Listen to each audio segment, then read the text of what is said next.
This is a Dude Studios production. And hey, I'm the dude. Hey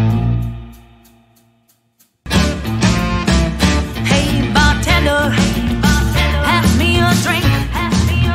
The reason that I'm here is I need time to think. All the Welcome ways back of to the Hey world. Bartender Podcast. This is the podcast for you, the service industry.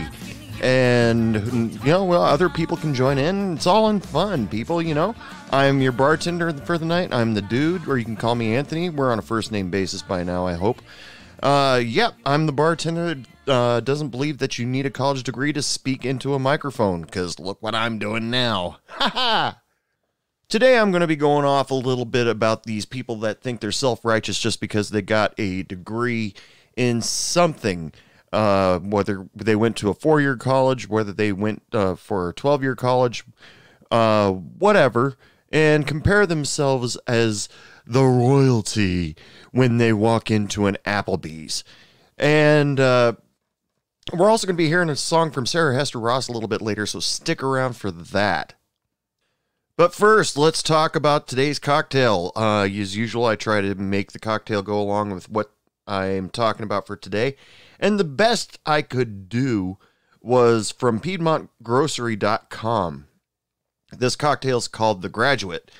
Gin, citrus, and elderflower combined to make a great refreshing cocktail. The Graduate is perfect for this time of year, regardless of who might or might not be graduating. Of course, this was probably written June 1st. Yeah, June 1st, 2017, people were graduating at that point in time. Not now, but everybody's on summer break. And I'm too old, I have a job, and I don't get a summer break anymore. Beyond the point, let's get back to the drink. We recommend using 2 St. Germans for the elderflower liquor and St. George for the gin. You can play with the proportions to get exact balance of sweetness and to citrus that best suits your taste. The Graduate ingredients: 2 ounces of St. George Terrier gin, splash of St. Germain liquor, dash of lemon juice, dash of lime juice, splash of club soda, lemon or lime zest for garnish. The directions: fill a shaker with ice and pour gin over top. Add the St. Germain lemon juice and lime juice. Top off with club soda. Give it a quick shake and pour it into a martini glass and garnish with a lemon or lime zest. Sounds pretty refreshing. Gin seems to be the perfect liquor to go with the type of citrusy type of drinks. That and vodka. Go with the clears when you're doing your citrusy drinks. I don't hear many people ever drinking bourbon and orange juice very often. I wonder what that's like. I'm gonna have to talk to a person that knows bourbon better than I do. Hey, Las Vegas bartender, if you've drank some kind of citrus drink with any of your vast collection of liquor, and you happen to be listening to this show, email me or message me or something like that. Tell me if you've done that, and what's good. You know what I'm going to feel like going off this weekend about? I feel like going off about school. That's right. Yeah, I'm going to go off about school. School was never a huge thing for me. I got decent grades to mediocre grades to bad grades. It was a gradual decline for me. I'm just going to be upfront and honest with you guys. That's partially the reason why I don't use words bigger than 3 syllables. But when you're going to school, it's supposed to prepare you for life. We can view it like that. You have to learn math because you get, learn, add, subtract, multiply. It makes life a lot easier as you get older. Algebra, I'm still on the fence about. I don't know where that comes in. Learn how to spell, learn how to read. Definitely comes in handy, because if ever nobody knew how to spell or read, we'd all be writing different stuff and nobody would understand anybody. So it's best for all of us to have virtually the same language based on the country or region that we're in. But other things, you learn about history. Now, history, I am a big believer in that phrase, forgive me, people, for not remembering. See, that's why I wasn't that good at school. I'm a big believer in the phrase, those who don't study history are doomed to repeat it. So I'm a big believer in that. So we have to learn some of the stuff that happened way back when, so we don't end up doing the same thing over again. However, my only complaint with history is written by the winners, by the bigwigs, not by the losers or anybody else, but the people who were in charge of what that history should be said or done about. So are we really learning history, or are we learning an opinion? Well, that doesn't have anything to do with the topic of this podcast today. I'm just going over a few subjects here. I went to a private school when I was a kid, pretty much first grade all the way up through 11th grade. And my senior year, I finished off all my high school and community college. So I sat there first through 8th grade. And every year, it seemed like at the beginning of the year, they said that they were going to prepare us for the next step. We're preparing you for 2nd grade. We're preparing you for 6th grade. We're preparing you for high school. And it never felt like I was living in the moment. I never felt like I was really living life. I was always looking towards the future. And by the time I got into high school, from freshman year all the way up to senior year, the teachers were all saying, we're preparing you for college. And there were so many lies or misconceptions that were given to us all the time. Like in 8th grade, they kept telling us things. Let's say something simple like, if you forget your book in your locker, they won't let you go get it when you're in high school. Believe me, there were tons of times where me and my friends forgot something in our lockers. All we had to do was say, hey, it's in my locker. Can I go grab it? And they'd be, yeah, go ahead. You're going to need it. But you get to college, and college has the balls. These 4-year colleges, you go there and you try to decide on your major. What am I going to do? Because college is supposed to be the preparation for life. You've spent the last 12 years just to get to these final 4 to prepare for life. So what do you do when you get there? You find out you've got a list of courses that you're required to take. You got to take more English.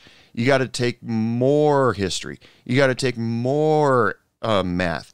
And a lot of the stuff, you sit there and you look at it and say, okay, I have to do this while I try to decide my major.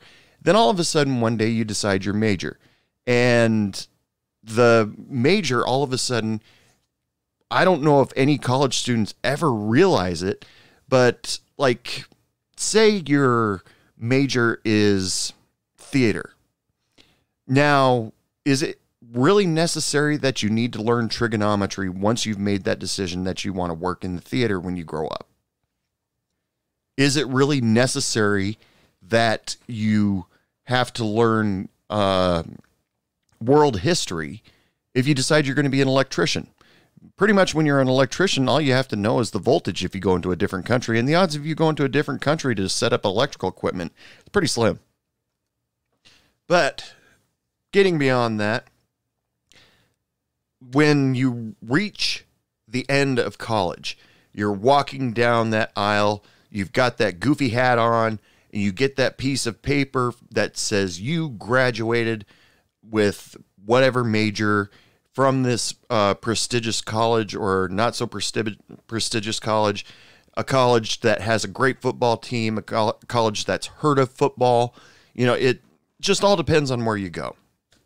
Then they say you are now ready for the real world. Get out there. Then you start to applying for jobs left and right that has something to do with what you studied for all those years. And you realize that there were a lot of other people that were studying that for all of those years.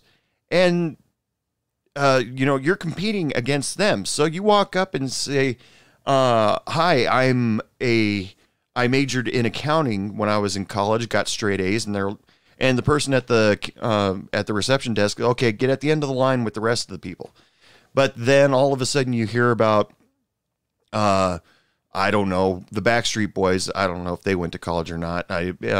And all of a sudden they're making way more money than you'll ever see in your life. Unless you're crooked, a crooked accountant, then you'll see way more money than them. I'm not knocking accountants, back off. But what have you done in college to prepare for life? You've sat in a dorm room or in a house that you rented with your friends and had your book. If you were a serious student, you had your nose in a book the whole time, and you learned how to party. Did you really learn how to communicate? Not really, because, if you really think about it, you go back from first grade all the way through your entire school career. You were encouraged every semester, every class, to sit in a different spot. That way you got to know a different person. But once you're sitting next to that one person, the first thing the teacher tells you is shut up, quiet, listen to what I have to say. Now, granted, when I was in grade school, I'm sure what the teachers had to say was way more important than me discussing the previous day's episode of Voltron with my buddy. But when you think about it, you've just graduated from school and you think the world is at your fingertips. All you needed was that piece of paper. But no, Mike Rowe said it best. All that college teaches you is how to go in debt, which I've seen some people that I went to school with years ago, and even my own family. They're doing very well with their degrees, but they're still, after almost 20 years, still paying off their student loan, which in some cases forces some of these people to get a second job in order to make those payments every month. And so you really want to work hard to get to do that job that you've always wanted to do. You people that study things like Russian literature, I don't know what you plan on doing with your lives, but I hope it's good. But Russian, French literature, are there really careers in that? I honestly don't know. I'm not making fun of you guys either. But a lot of the people that study this go and try to get a job in the field that they've been studying for years to do, don't get a job right away. I mean, like I said, Mike Rowe says college, all it teaches you is to go into debt. Now, I'm not going to get on the side of vocational schools, even though I've gone to vocational schools and I have a pretty good career right now because of it, because I knew absolutely that I could not handle another 4 years of school. It was just going to be a train wreck for me if I tried to apply to some kind of college, even though my grades in high school were never good enough in order to go to a decent college. I would have gone to community college. So you got all these people, they're going to college, and they think when they graduate, they're ready for life. Far from it. Most of those people that graduated from college, they get this diploma in something specific, and they never, ever in their life get themselves a job that even halfway applies to what they studied. Years and years ago, probably back in the 70s, you got all these guys that were studying accounting, pharmaceutical stuff. They became computer programmers. And back in the 70s, there really wasn't too many classes for that sort of thing because, take a look at your iPhone right now. The computing space that happens inside your iPhone would take up 3 or 4 football fields worth of computers, and drive space back in the 70s. But the reason why I'm going off about this whole rigmarole of going to college and stuff like that, I'm not downing anybody for wanting to go to college. I'm not saying don't go to college. If that is what your calling is, by all means, go ahead and do it. However, for all these college administrators out there, I have an idea. I'm not saying it's a great idea, but I want all of you people to hear me out. Now, a lot of you people that heard of Hey Bartender podcast probably thought when you first listened to the number 1 episode, the 21 run, you probably thought this is a podcast that's going to tell me how to do the 21 run right. I'm going to drink the right drinks. I'm going to go to the right places. No. If anybody has listened to the very premiere episode of Hey Bartender podcast, the 21 run has nothing to do, really, with drinking and getting drunk. It has to do with the people that work behind the bar, the people that walk the floor, the people that work in the kitchen, which is where my class idea comes in. In college, I say that there should be a requirement for every single student, every single one of them. You want to prepare for life? Every single student has to get a job in a restaurant for at least 6 months. One entire semester, at least, of working in the service industry. Because there you will learn everything you absolutely need to know about people, communication, life. It will become just completely apparent on how things actually operate. Instead of coming out of college as an entitled bastard or with this pigskin in your hand, say, I went to college, I got a degree, and therefore, where the hell is my ranch? Let's go talk about a few classes that it would go along with it. Start something simple: theater, acting. Now, a lot of us, when we're working behind the bar or we're working on the floor, we have to put on a smiling face, and we have to at least pretend we're friendly, we're cordial, and we have a thick skin and can take any shit from anybody. Which you guys know me. I don't think you should take shit from anyone. But you will also be playing a character of the person that is willing to do something for somebody. You are going to be playing a character of everybody's friend, or a psychologist, or that play the character of the hardworking person. And you actually, it won't be after a little while. Once you get used to the job, you won't be acting. It will be second nature to you. And the art of lying, because basically, when it comes to being an actor, you're a paid. I've heard so many actors say it. I'm paid to lie. And I'm lying about who I am. I'm lying about what I do, all for the sake of entertainment. And so you will learn to convince people that you're in a great mood, you're happy to see them, and that there must be something wrong in the kitchen because I'll go check on your mozzarella sticks right now. Knowing full well you completely spaced to put that order in. Accounting, math.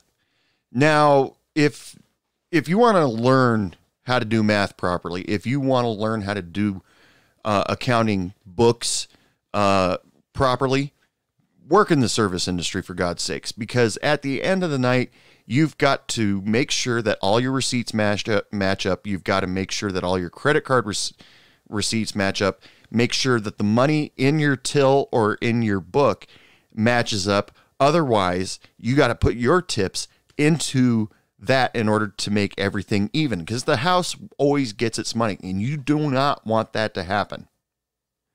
Especially, or you also need to know how to give correct change, because if you don't give correct change, you either screw the customer or they screw you. If they order a $5 drink, they give you a 20, and you accidentally or they give you a 10 and you accidentally give them a change for a 20, that's on you. Not to mention money saving. You're going to bring home your tips every night and try to figure out budgets with that money. I have this much money for food. I have this much money for, like traveling. Like taking the bus to class or something like that, or the bus to work. And I've got this much money to have fun. Now, I can't go over on any of those. Otherwise, I won't eat. I won't get to work, even though that last weekend was really fun. All the math you do in a restaurant is basically everything that you pretty much learned from 8th grade and below. Never, though, in the restaurant industry, will you ever have to sit back and figure out, okay, I have 6 apples. The customer has X amount of apples, and there's 10 apples on the table. How many apples belong to the customer? Okay, that was really easy algebra for all you people. The answer should be 4. I had to use my take off my shoe to figure that one out personally. Okay, something else. Say marketing. Now, when you're a bartender, server, or work in a restaurant, period, you find yourself that you have to market yourself. You have to sell yourself in order to gain yourself customers, because gaining regular customers working in the service industry is what the game is all about, because the regular customers, they come back and see you. They're guaranteed to sit down in your section. They're guaranteed to sit down and talk with you, and you become friends with them, and you get the occasional great tip, or you have a guarantee that they're going to come in, and no matter what their tab is, you get a certain amount of money. And that's what marketing is pretty much selling yourself. And you are your mascot. You are the person that in the restaurant that people will come to because they know they get proper service from you. You're a familiar face, and they pay you to be like that. Okay, how about like social studies type of thing? Well, social studies, that was pretty much history class in grade school, isn't it? But being social, say that you want to be a speech writer or be some kind of public figure that gives speeches. There is no better place to practice your speech skills than working in a bar or a restaurant. Now, the bartenders, they have the best opportunity to get into this sort of thing because, unfortunately, or maybe if it's even in the positive, the waiters and waitresses, they don't talk to the customers that much. They're too busy running back and forth, and they've got other tables to deal with. But the bartender, they're standing behind the bar, and everybody's sitting at the bar, no matter how big the bar is, whether you've got a 4-seater or you got a 20-seater. You have to be able to entertain every single one of those people. You have to be able to talk with them. You have to be able to console them. You have to be able to make them laugh. Once again, acting comes into this. But social awareness also comes into play. Now, you might get a customer that wants to, 1 or 2 small details about, say, your opinion on at the Battle of Gettysburg. It's the first war that I could think of, and what happened at this particular moment. And if you're a history buff, that's perfect. Guy like me, I don't study that kind of history. I look at music history more than I do American history or world history. But you got to learn to be able to talk with these people. And, once in a while, yeah, sure, you got to bullshit your way through the conversation.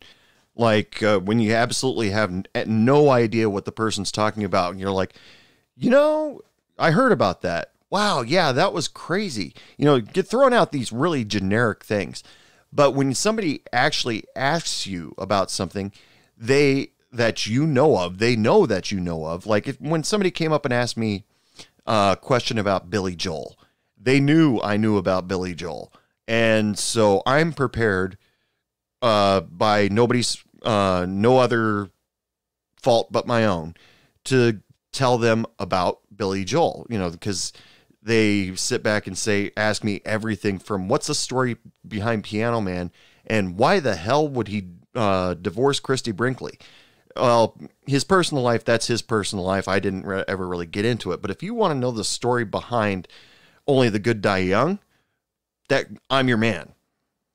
And in that gives you practice in standing in front of a large crowd of people and giving a speech. Because everybody knows that the two biggest fears in this world, one is giving a speech in public, and two is death.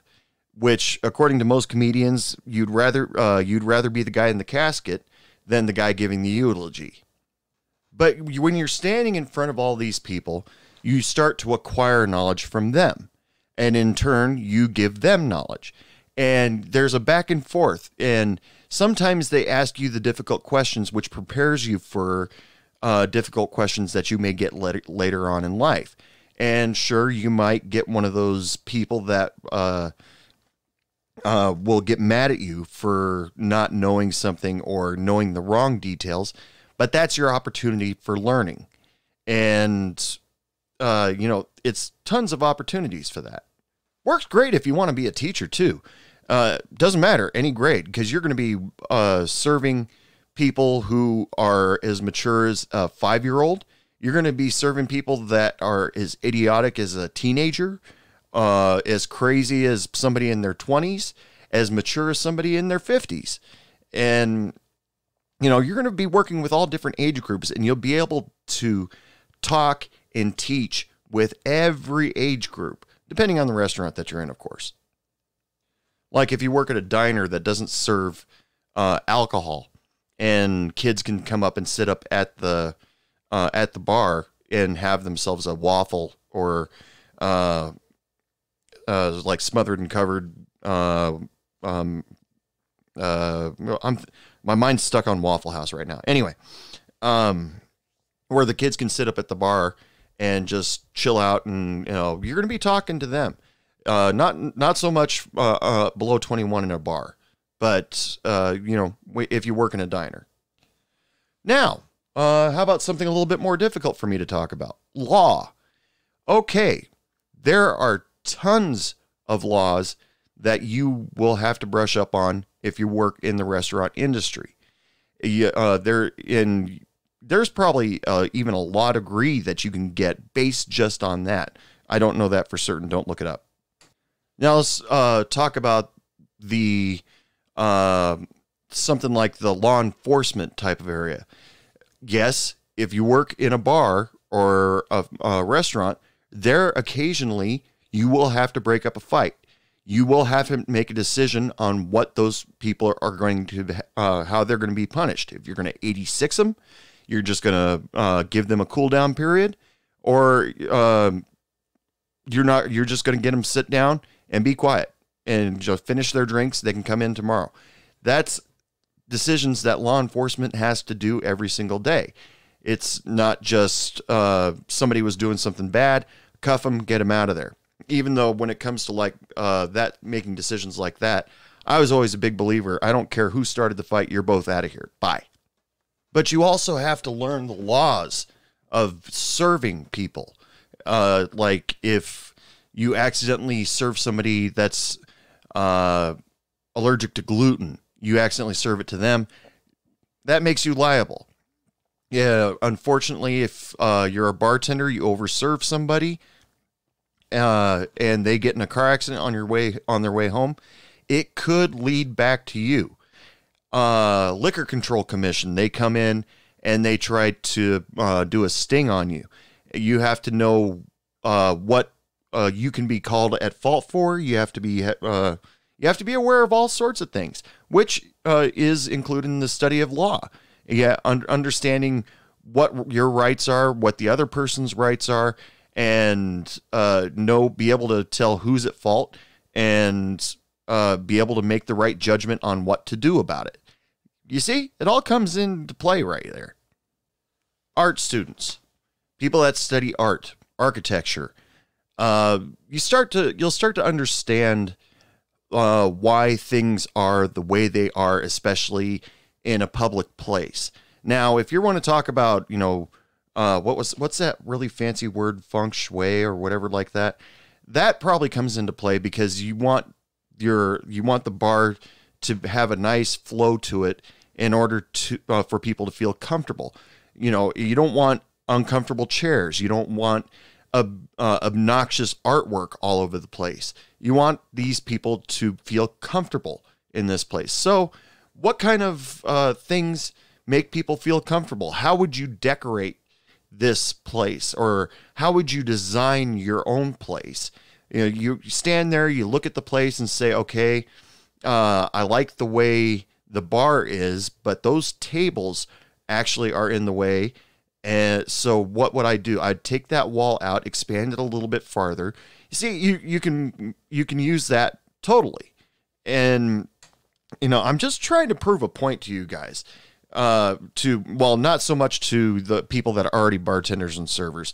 I'm trying to make you guys feel better because you have so many skills, depending on how long you've worked in the restaurant industry, that you can take and apply to anything. And some of the time you can apply it to another job, and the person that went to school and got the degree in English literature, you be put in front of the line before them. This is one of my favorite stories that I've ever heard about a college graduate. This guy had multiple degrees. He had a degree in engineering. He had a degree in electrical work. He had a degree in architecture. He had like 4 or 5 degrees. But he couldn't get hired to save his life. And he couldn't understand, how come nobody will hire me? They hired this guy that has, truthfully, 5 years more experience than I do, but he doesn't have all the degrees I do. Well, let me tell you something about the guy with all the degrees. Well, no, I'll start with him. He did have all the degrees. He was a very smart guy. However, he could not keep his shirt clean no matter what. Guaranteed, by the end of breakfast in the morning, he's got something on his shirt. By the end of lunch, there's even more stuff on his shirt. And his face is always a mess. And, it was just, he looked terrible. And, when you're looking for these employees, you see this guy that's not taking care of himself and shows up late for work a lot, and they don't want to deal with a guy like that. But you got a guy who didn't go to college, who will do anything to learn the trade, and shows up for work on time and shows up every day, at least as much as he can, because we all get sick from time to time. Duh. But that guy actually got promoted way past the guy with the 5 degrees just because he was a good employee. It didn't matter at that point whether the guy had multiple degrees. So what? The thing that I'm betting on instead of college is life experience. And there's no other better place for life experience than a restaurant, especially you people who are studying psychology. You want to learn about psychology? Work at a fucking restaurant. You will meet all sorts of different personalities, learn their traits, learn their strengths, their weaknesses, their problems, their tics. Psychologists should definitely work in a restaurant situation, because that's where all the personalities, every single personality, extroverted, introverted, that's where they all hang out. Psychologists can learn so much about so many people now, down to the point where they can almost feel safe about making assumptions about how people are about to act. Now, I'm not a big believer in assumptions. I don't like making assumptions, but I prefer to think of it as using the force. I saw it was about to happen before it happened. So just because I've seen it happen like that a dozen times before. So all I'm saying to all the colleges out there is add 6 months of working in a restaurant to the curriculum. And the requirement is get a job at a restaurant, at a bar, and work there for 6 months. If you get fired before 6 months, you fail the class. The deal is you got to show up every day for work. You can keep all the money. You can keep your hourly wage. You can keep your tips. That way you have money saved up for when in extra money, because you're going to be using up a majority of your time. And write a logbook to be submitted every once in a while, once a month, once a week, whatever, to talk about your experiences, the ups, the downs, and what you learned from all of that. And after you work for 6 months, you can quit, or you can keep going with whatever you're doing. If you like working at the restaurant, you can keep going, keep doing it. But the important thing is you have to understand what it's like to be on the other side of the table. So you're so that you understand that the food is late. It's not because of the server. The server is just the first person on the line of defense.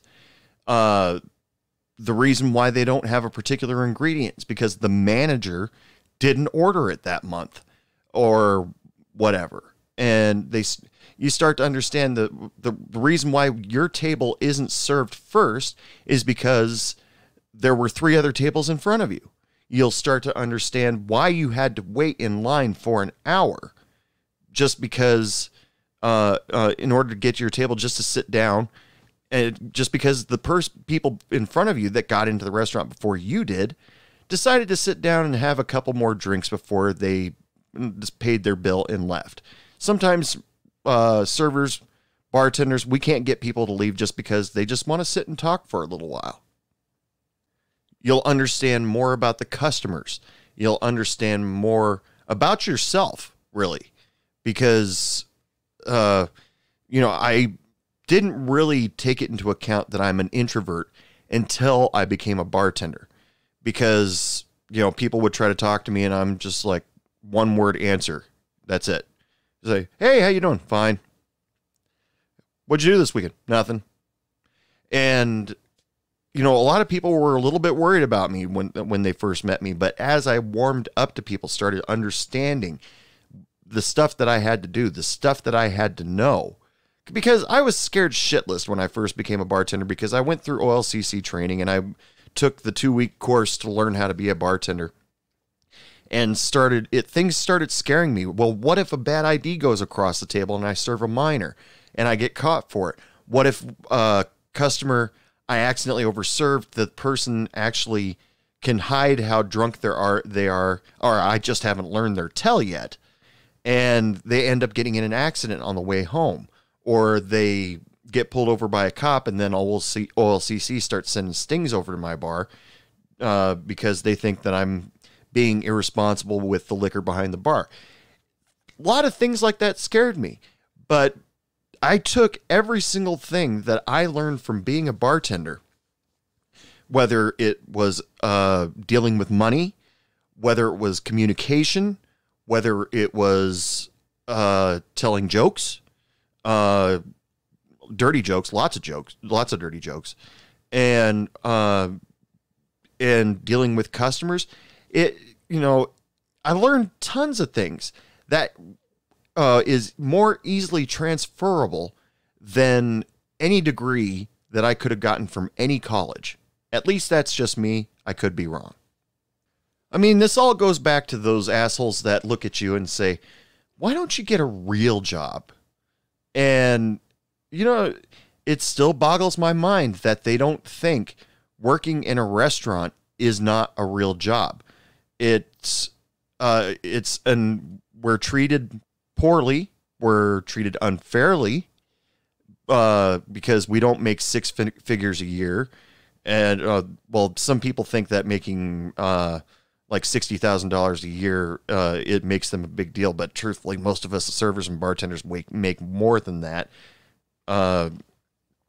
just on tips alone. Okay, maybe not on tips alone, but you get me. But you get this one person that majors in French expressionism artwork. What can they do? Let's see. They can get a job at a museum. Odds are they've already got a person there that works there, so they have to wait in line with everybody else who has that exact same degree. And during that time, they've got to look for another job. Now, if they were prepared after working in the service industry, they would be able to find a job no time flat. Just walk into the local restaurant, neighborhood bar, and they would be able to get a job and be comfortable with it. But some of these people out there, they get so that they got that huge chip on their shoulder saying, I spent 4 years studying about ancient Greek mythology, and I'm not going to lower myself to work in a restaurant or a bar. That's demeaning. That's, I don't want to do it. But they still end up doing something else that has absolutely nothing to do with that particular degree. And not only that, they've got to separate a portion of their budget to pay off the ginormous loan that they had to get in order to get it. So, hopefully I made a point there. I'm not sure if I did. Email me if you think I made a point. Okay, people, it's time for me to take a break. Time to go outside, have a ice cold drink and a cigarette. And so I am going to leave you guys to this week's musical guest, friend of the podcast, Sarah Hester Ross. I've used a couple of her songs on a couple podcasts. Episode 99 is completely dedicated to her. So go check that out if you want to learn more about Sarah Hester Ross. If you're in the Las Vegas area, you can go watch her perform in the New York Casino at the bar in there. However, she has just released a new single on Spotify. I totally encourage you guys to go check it out. Here is Sarah Hester Ross with the song Nobody to Love. Don't you want somebody to love? Don't you need somebody to love? Wouldn't you love somebody to love? You better find somebody to love. Who taught me to love myself so sweetly that I actually thought that it tasted good? I am not so small or unworthy. This beat tells me I'm enough as it should. And who'd lie? I don't need nobody to love me, 'cause I love me and that is enough. I don't need nobody to love me, 'cause I love me and that is enough.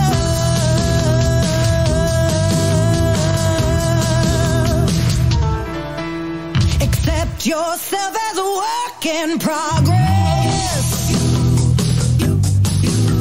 Accept your flaws, accept your truth. Accept your flaws, accept your truth. You make peace with who you are now, baby. Every day you have to wake up and choose to say, I don't need nobody to love me, 'cause I love me and that is enough.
Once again, that was Sarah Hester Ross with her new single, Nobody to Love.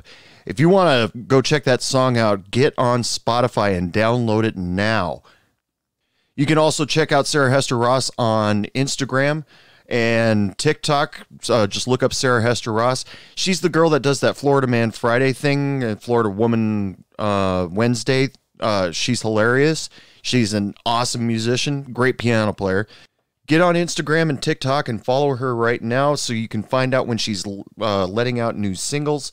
She's putting out stuff all the time. She performs at the New York Casino in Las Vegas. Her shows are awesome. I've seen clips online. I really hope to go see her sometime soon live. So if anybody wants to send me tickets to go to Las Vegas to go watch Sarah Hester Ross at the casino, send it my way, please.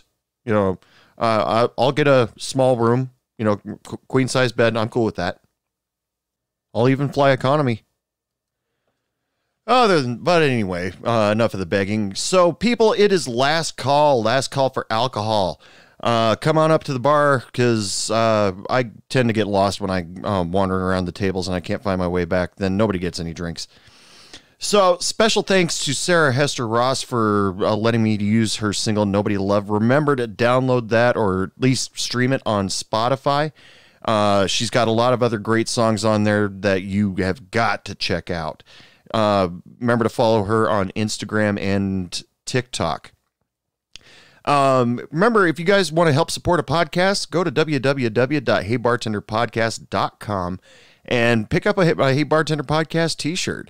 Got a couple other things in there that you might dig. The most popular thing that I have on there is the Hey Bartender Podcast poker chip. It's kind of like a challenge coin. One side it says I'm buying, the other side it says you're buying.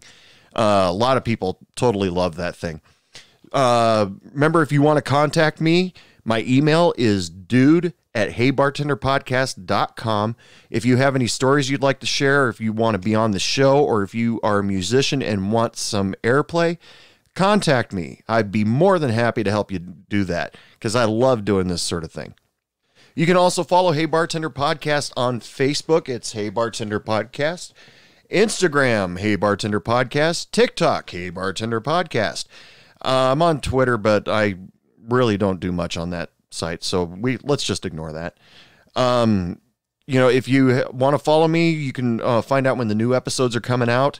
Once in a while, I'll put up some kind of goofy meme up there, or even ask you guys questions on my story, because sometimes I just get a little curious, and that's where I get some of the ideas for these shows. Remember to get on Spotify, iTunes, Podbean, all the places where you can find Hey Bartender Podcast. Leave a comment, leave a rating. I would totally appreciate that because I need a lot more of those. And some other things are coming up in the future of the podcast that might be a little bit interesting. Maybe not. It just all depends on the way you look at life.